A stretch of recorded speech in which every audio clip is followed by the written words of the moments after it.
If there was one physical subject, one material subject that we should focus on, in my opinion, it is very clear that the head of the snake is the financial system. We can argue till the end of time about who runs the world. Is it the Jesuits? Is it the reptilians? Is it the Illuminati? Is it the Freemasons? We can go on and on and on and on about this. But I don't think it is reasonable to even begin arguing about the mechanism that is used to exert this control. The mechanism is finance. The whole point of finance is to indebt, otherwise to enslave. What is a mortgage? I mean, what does that stand for? It's a death grip. So when you get a mortgage, you have a death grip held over you because you are in debt. You don't even own the house. The bank owns the house that loans you the money to buy the house, unless you're fortunate enough to have all the money to buy it outright. And even then, you can be taxed by the government, and if you fail to keep up with those taxes, the government can then take it from you. The whole system is based on a financial fraud, which effectively takes the power that we have, and it gives it to a tiny group of individuals who are running the world through the control of finance.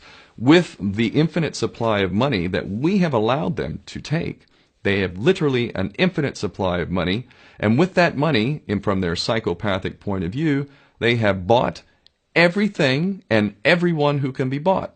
So those of us who cannot be bought, because we operate on a level that goes way beyond the material, we are not rewarded for such behavior, we are punished for such behavior. And the most slovenly, disgustingly criminal, pedophilia, corrupt moral individuals, those are the ones that are rewarded in this system, which is upside down.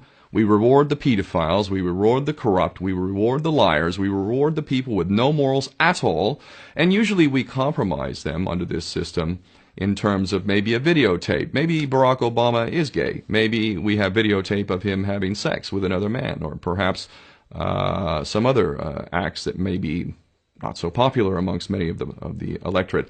Or maybe we have videos of political leaders having sex with little boys or little girls. If I was in charge of the world and I was a psychopath and completely drunk on my own power, you can bet damn sure that's what I would do. I wouldn't allow anyone in a position of power who wasn't completely compromised.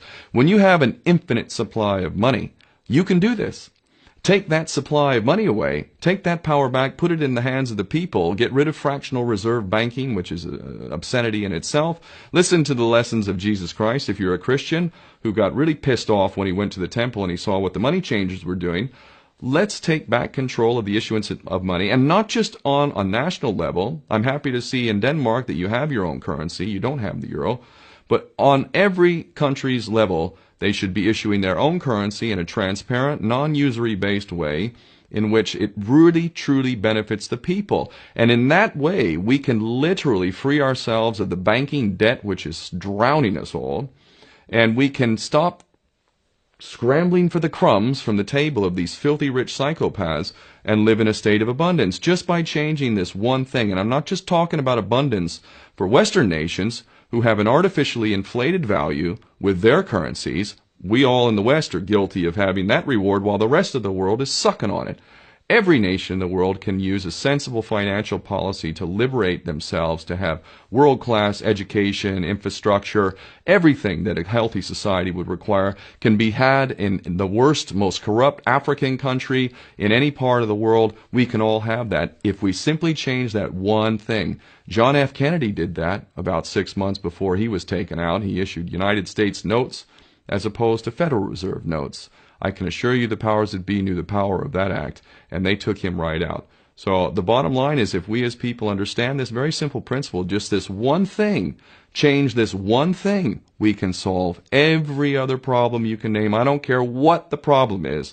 I can bring it back to the financial system and an infinite supply of money for a bunch of psychopaths who are running the world, as opposed to an abundant supply of money for all of us. So in that sense, I'm very optimistic.